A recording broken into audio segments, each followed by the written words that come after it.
Garden rich আতঙ্ক ফিরল মানিকতলায়। মানিকতলার মুরারি পুকুরে বিপজ্জনকভাবে হেলে পড়েছে ফ্ল্যাট। এই সেই ছবি আপনারা দেখতে পাচ্ছেন। এই ফ্ল্যাট যেটা বিপজ্জনকভাবে তার ঠিক ডান দিকে আরেকটি ফ্ল্যাটের দিকে হেলে পড়েছে, ফলে যে কোনো সময় বিপদ ঘটতে পারে। প্রতি মুহূর্তে ঝুঁকিকে সঙ্গী করে ফ্ল্যাটের ভেতরেই রয়েছেন আবাসিকরা।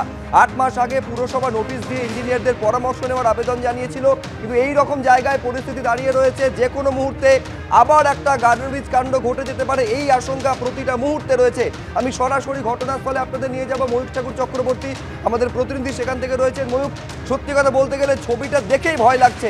যে কোনো সময় এই ফ্ল্যাট আরেকটা পাশের ফ্ল্যাটের ওপর হুড়মুড়িয়ে ভেঙে পড়তে পারে, এবং সব থেকে বড় আশঙ্কার জায়গা, ভেতরে এখনো পর্যন্ত আবাসিকরা রয়েছেন। ময়ূক, দেখো একদমই শুভ্রজিৎ, এই মুহূর্তে আমরা মানিকতলা থানা এলাকার মুরারি পুকুরে রয়েছি, এবং মুরারি পুকুরে আমার সামনে যে স্ট্যান্ড অ্যালোন বিল্ডিং আমরা দেখতে পাচ্ছি, এটা একটা বহুতল 5 তলা। এবং এই যে বহুতল, যেটা আমাদের ক্যামেরা পার্সন প্রতীক রায় দেখাচ্ছে, তুমি দেখো বহুতল ডান দিকে কিন্তু সম্পূর্ণভাবে বেঁকে গেছে এবং এতটা হেলে পড়েছে যে বিপজ্জনকভাবে যে কোনো মুহূর্তে, যেটা দেখে মনে হচ্ছে যে এই বহুতল কিন্তু কোল্যাপস করে যেতে পারে।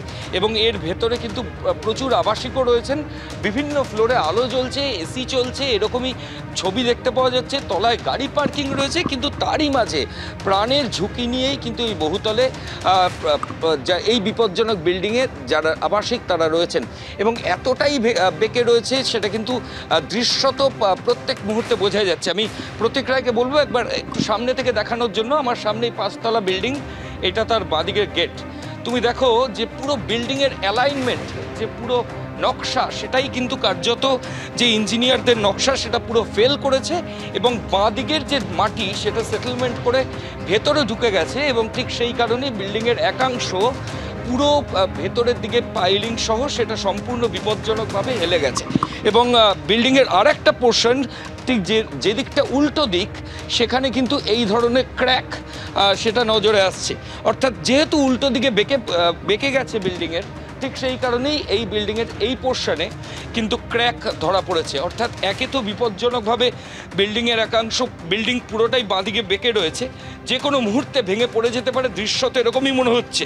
শুধু তাই নয়, মুরারি পুকুরের এই যে বিল্ডিংয়ের ছবি আমাদের ক্যামেরা পার্সন প্রতীক রায় দেখাচ্ছে, এর পাশে আরও 2টো বিল্ডিং আছে, সেগুলো হয়তো এই বিল্ডিংয়ের মতো বিপজ্জনকভাবে বেঁকে নেই, কিন্তু এই বিল্ডিংগুলোও কিন্তু সোজা নেই।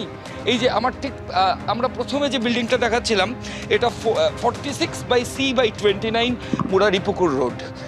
দেখো আমরা অ্যাড্রেস দেখাচ্ছি, 46/C/29 মুরারি পুকুর রোড। ডান দিকের যে স্ট্যান্ড অ্যালোন বিল্ডিং সেটা পুরো বেঁকে আছে, এবং ঠিক বাঁ দিকের যে বিল্ডিংটা রয়েছে 46/C/28 মুরারি পুকুর রোড, সেটা আবার ঠিক উল্টো দিকে বেঁকে আছে।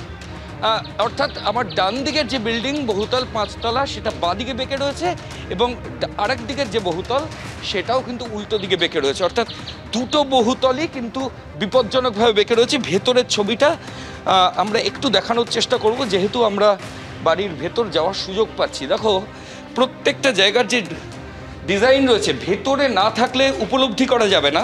পুরো জায়গাটার অ্যালাইনমেন্ট কিন্তু পুরো নষ্ট হয়ে গেছে। অর্থাৎ কোনো জায়গায় দাঁড়ালে, এখানে কয়েক সেকেন্ড দাঁড়ালেই মাথা ঘুরতে বাধ্য। অর্থাৎ একটা সোজা বিল্ডিং এবং একটা হেলানো বিল্ডিংয়ের মধ্যে যে ডিফারেন্স, সেটা কিন্তু এখানে পরিষ্কারভাবে বোঝা যাচ্ছে। শুধু তাই নয়, এখানকার যে সবচেয়ে আশ্চর্য হচ্ছে যে এখানে যারা আবাসিক রয়েছেন এই বিপজ্জনক অবস্থাতে, তারা কিন্তু এই বিল্ডিংয়ের মধ্যেই রয়েছেন, তারা কেউ বিল্ডিং ছেড়ে অন্যত্র চলে যাননি। আমাদের কাছে যে খবর রয়েছে যে পুরসভা 8 মাস আগে এই বিল্ডিংকে বিপজ্জনক বলে, এবং তারপরই এখানকার যারা আবাসিক তাদেরকে বলে যে ইঞ্জিনিয়ারের সঙ্গে কনসাল্ট করার জন্য, যাতে এই পরিস্থিতি স্বাভাবিক করা যায়। আমি প্রতীক রায়কে বলবো, এই 2টো বিল্ডিংয়ের ঠিক পাশের বিল্ডিং, সেটাও একই অবস্থা। তার আগে আবার আমরা দেখাবো ছবিটা, আমি আবার একটু পেছন থেকে দেখানোর জন্য বলছি। আমার সামনে 46/C/29, অর্থাৎ যে বিল্ডিংটা হেলানো ছবি সবচেয়ে প্রকট, সেটা যদি একটু দূর থেকে দেখো তাহলে পুরো স্পষ্ট হয়ে যাবে যে কতটা বিপজ্জনক অবস্থায় একটা বিল্ডিং কলকাতা শহরের মানিকতলা থানা এলাকার মুরারি পুকুর সেখানে রয়েছে। এবং কিছুদিন আগেই গার্ডেন রিচে একটা বিল্ডিং কোল্যাপসের ঘটনা ঘটেছে, বহু মানুষের প্রাণ গেছে, কিন্তু তারপরেও যে ছবি দেখা যাচ্ছে যে এই ধরনের বিল্ডিং, যে জমি যেখানে সেটেলমেন্ট হয়েছে সেটা ঠিক করা তো দূরের কথা, এখানকার যারা আবাসিক তারা এই বিপজ্জনক অবস্থাতেই বাড়ির এবং মধ্যেই একেবারে রয়েছেন এই যে 29 নম্বর ফ্ল্যাট যেটা হেলে রয়েছে, কোনোভাবে সেটা যদি ভেঙে পড়ে যায় শুধুমাত্র এই 29 নম্বর ফ্ল্যাটের আবাসিকরা ক্ষতিগ্রস্ত হবেন এমনটা নয়, যে ফ্ল্যাটের ওপর হেলে পড়বে তাদের সেখানকার আবাসিকদেরও প্রাণ সংশয় রয়েছে। ফলে ঝুঁকির পরিস্থিতি প্রতি মুহূর্তে এই দুই ফ্ল্যাটের যারা আবাসিক রয়েছেন তারা সঙ্গে করে নিয়ে প্রতিটা মুহূর্ত তারা কাটাচ্ছেন।